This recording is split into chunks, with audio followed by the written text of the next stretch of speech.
This video will be a short one. This is about how to support this project. And pretty much it is try to support the open source project, right? Like go to GitHub, start it, right? That's number one. Number two is share. You can share what prompts for your assistants work for you, what models. Maybe you can say, I have a machine that has this graphics card or this many CPUs. Give some specs you have and say model X or Y has worked really well for me for coding tasks. I gave this prompt. I use this whatever quick prompts you have created, share that. Go to the discussion section in GitHub, guide some other people so they don't need to invest a lot of time experimenting different prompts and so on.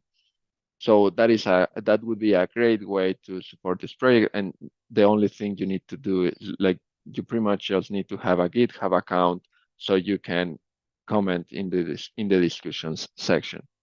Third thing you can do to support this project is to report bugs in GitHub, right? Be aware this is a hobby project for me. I'm not going to be giving premium support for this, right? Like you raise the bugs, maybe you can fix them yourself. If not, reporting is good enough, and I will try to fix them whenever I can. And finally, the other way you can support the project is by actually extending it.